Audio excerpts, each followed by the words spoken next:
भगवान श्रीमन महाप्रभु जब आए तो बोलते जैसे तीन तो वांछाएं अधूरी रह ही गई, सब जानते हैं।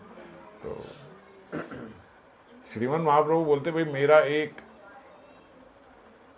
रूल है, ये यथा माम प्रपद्यन्ते तम तथैव भजाम्यहम्। आज इसी श्लोक की हम चर्चा कर रहे थे।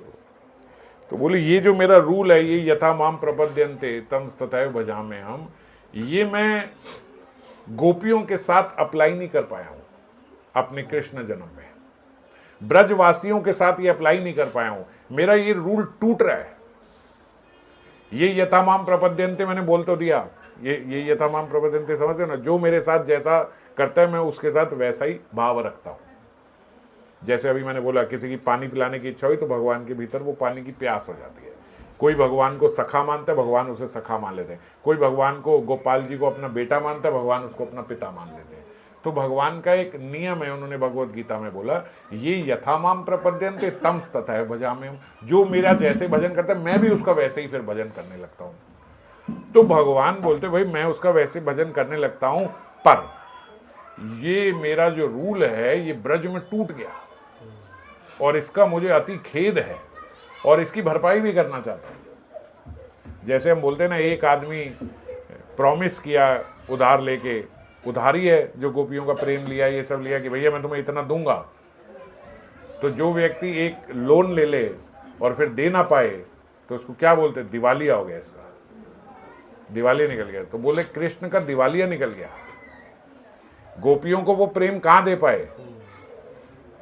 गोपियों को बोल के आए मैं 2 दिन में वापस आ रहा हूं, 100 बरस वापस नहीं आए। 100 बरस तक सारी गोपियां रोती रहीं, वो सारी अश्रु जो बहती रही, वो बोले वो मैंने क्या किया।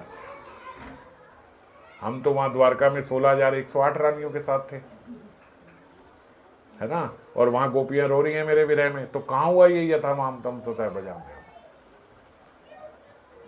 जो वहां पे पूतना आई, पूतना ने मुझे विष देने का प्रयास किया, मैं अति दयालु होके उसको अपनी धात्री बना दिया, माता बना दिया। तो पूतना को भी अपनी माता बना दिया और यशोदा को भी अपनी माता बना दिया। तो ये कहाँ हुआ ये यथामाम प्रपद्यन्ते। हुई तो बात तो पूरी हुई नहीं। वो बोले वो तो जहर देने वाली को भी माँ बना दिया, और ऐसा पालन करने वाली यशोदा माता जो रोती रही आपके लिए इतना, और वो भी आपके लिए वही है, कर नहीं पा रहे क्या।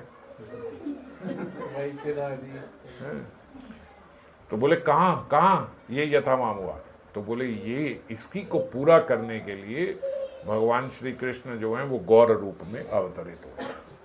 अब कृष्ण कृष्ण कह के प्रत्येक गोपी की तरह उन्होंने भी अश्रु बहाए, वो भी रोए। जैसे तुम रोई हो मेरे विरह में, ऐसे मैं भी रोऊंगा कृष्ण विरह में। समझ गए। तो जो बात उनकी वहां जो दिवालिया निकल गया था वो भरपाई करने आए श्रीमन महाप्रभु, गौर रूप में आए। और भरपाई कैसे हुई, किशोरी जी के भाव से ही हुई भरपाई। अपने भाव से भरपाई नहीं कर सकते थे तो उनका भाव लेना पड़ा। भाई आप सपोर्ट करो तो मेरा ये यथामाम प्रपद्यन्ते का नियम रह जाएगा, नहीं तो टूट जाएगा। तो गौर रूप में अवतरित होके भगवान ने वो सारा प्रेम दिया जो कृष्ण रूप में वो नहीं दे पाए। ठीक है।